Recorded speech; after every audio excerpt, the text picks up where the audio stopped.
DuPont, making his way down to the starting point. He is a well-supported runner, both at $5 and $2, and quite hasn't been overstayed thus far. And here is Martita going down to the start. Looking at 28, he's claiming the 2 kilos for Jason Cook. Been here by Deep Field, and currently at $8 and $3.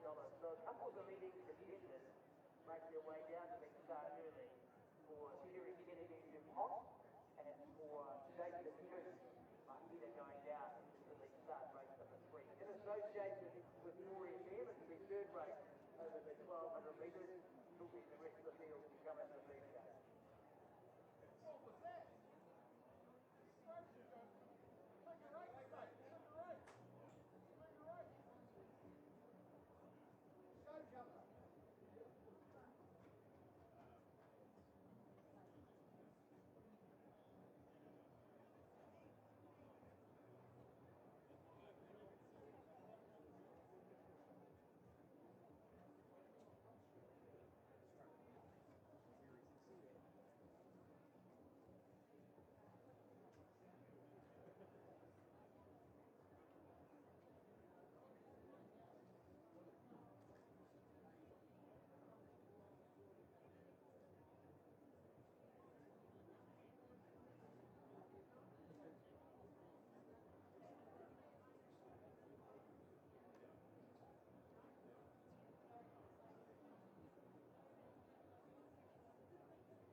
Field making their way into the third gate. In association with Gloria Fair, Martita's gone down to the start, DuPont's gone down to the start, and another $40,000 race on $1 million race day. Claudius Maximus makes his way into the third gate. He's the son of Big Ride.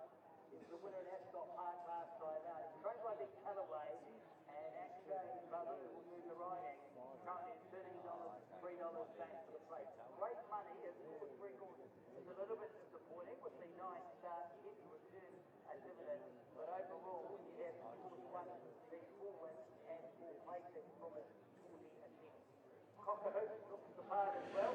It's a time-honoured race, the White Robe Lodge, and many connections would love to win it. And this year there will be another group of happy connections who will be etching their name onto the trophy of the White Robe Lodge. Of course, been a handicap in recent times or in years past, including the Bone Crusher years, and it's weight for age these days. We are 7.5 minutes away from race number 3 on the Big Classics Day, which features the White Robe Lodge a little bit later on. Around at the start, early already, Greg O'Connor, is DuPont. First up in the south for Terry Kennedy. Yeah, nice enough horse, winner of 2 races for Jenna Marnie, sent down here. Looks to have paraded in terrific order. We're going to catch up with Terry Kennedy, but he did give it a really good push earlier in the week.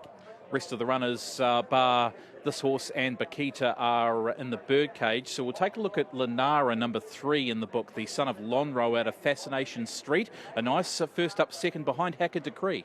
Yeah, a couple of really good runs this time in. Went to Riverton on New Year's Day as well.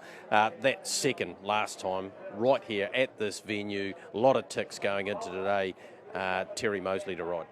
Number 4 in the book is Grove Street, the gelded son of Ferrando, who's won 2 races, the most recent of them on the coast. Yeah, that was at Reefton. Nice win on that occasion as well, beating Azar. Subsequent runs in behind Alvaquero at Stablemate. Nothing wrong with that at Kamara. And then came here on that same day in behind Haka Decree. Yeah, but to like about the son of Ferrando today. Bakita is already around at the start, the mare by Deep Field, who's placed in 2 of her last 3. They were both at Invercargill. Yeah, and has been here 3 times and yet to fire, although it was only a couple of lengths in that same race we keep referring to, the Haka Decree race. You wouldn't count it out. Zatar, the US Navy flag mare who broke its maiden at Riccarton, beating Red Star Soot back in early Feb. Yeah, good run it was to back that up on the heavy track, only beaten less than 3 lengths behind our Clowry. This no stronger. Let's have a look at number 11 in the book. That is Good Crack. The mare by Purin Canto broke its maiden on the coast. Yeah, it did one at Kamara and was pretty positive that day, Andrew Carson, about how she would perform. Missed out on the heavy track at Riccarton, much better suited last time, went third behind Hcap. So those are some of the runners here lining up in racing. As we look at Cock-a-Hoop going to the start, Terry Kennedy, he's got 2 runners in the race, including the race favourite. He's been giving us the tip the past couple of meetings. He won the Steve Anderton Memorial at the last meeting here at Wingatui, and he's with Greg. Terry, is the push for DuPont warranted? To the eye, it looks like it is.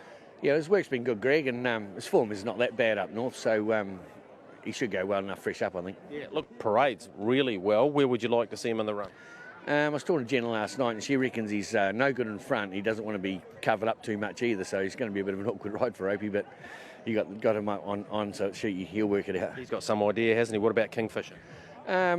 Last start he was average. There's 2 starts prior to that were quite good, actually, Greg, so just going to try and ride him a bit different today, going to try and get him in the race. So he's well, and if he brings his A game to this field, like he'll be hard to beat too. Let's move to the Guineas and Bobby McGee. I know how pleased you were at Invercargill, and obviously has stakes winning form here at Wingatui. Yeah, she raced well at Wingatui, Greg. Her run at Invercargill was good. Got into a bit of trouble at the 700, but the mile and the bigger track I think is really going to suit her.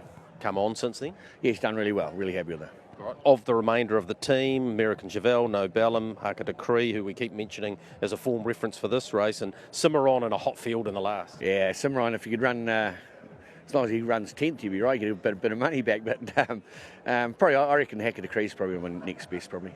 Appreciate your time. Good luck. Thanks, Greg. That's Terry Kennedy. Let's check in with Thad Taylor for a market update. Thad, 3 minutes out.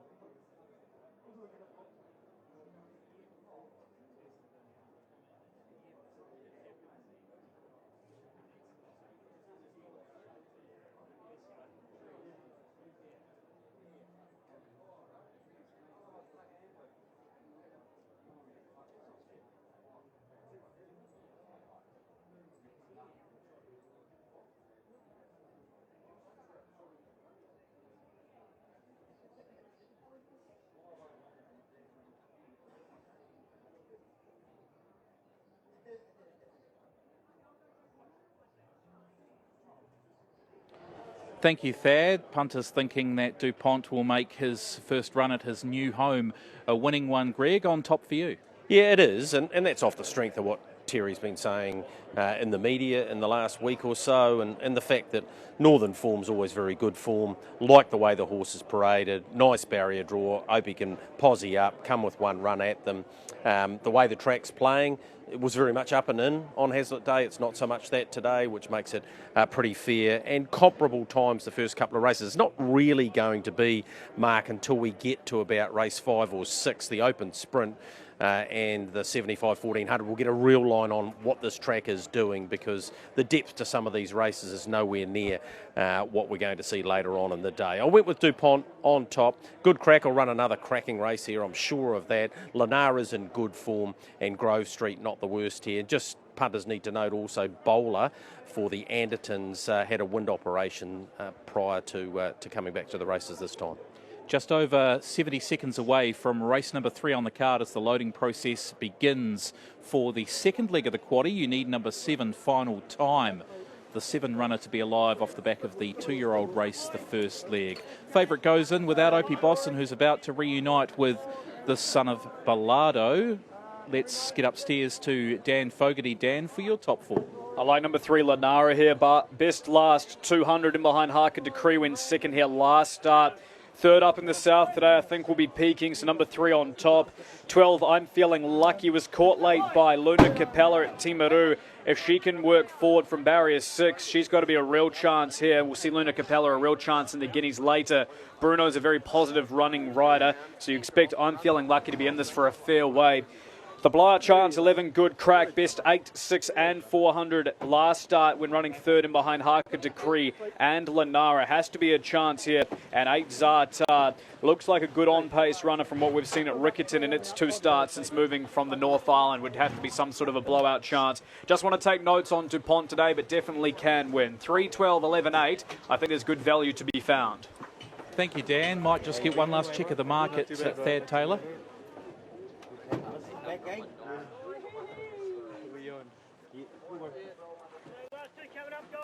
Man in front. Man in front. Thank you, Thad, as we head upstairs to Dan Fogarty for the More FM 1200. Ready to go, race 3. Thank you, Mark. Set to gallop, 1,200 metres. DuPont is your favourite. Set, and away they go. Walking out, I'm Feeling Lucky, missed it by 5 or 6. The stablemate Grove Street was out the best with Taffeta going forward. DuPont handy in the early stages along with Kingfisher and Claudius Maximus working forward. And behind them Zartar, Bakita, then Meninja Girl, Lanara worse than midfield.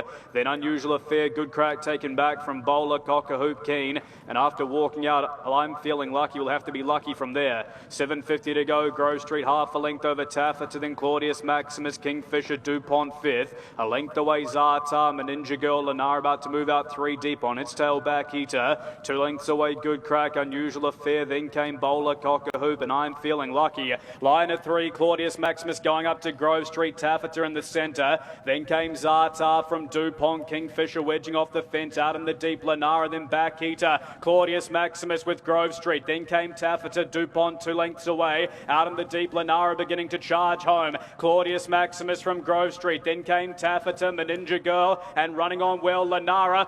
Claudius Maximus from Lanara, then Meninja Girl. Claudius Maximus, 50 to go. Meninja Girl coming with Lanara, but Claudius goes back to back. Claudius Maximus, but in a photo, Meninja Girl or Lanara, then back Heater, Cockahoop, DuPont, Taffeta. Then came Grove Street, I'm Feeling Lucky, Kingfisher, Bowler, Unusual Affair, Grove Street, and Zartar. Number 1, Claudius Maximus, won in this grade at Invercargill, had an extra 1.5 kilos today.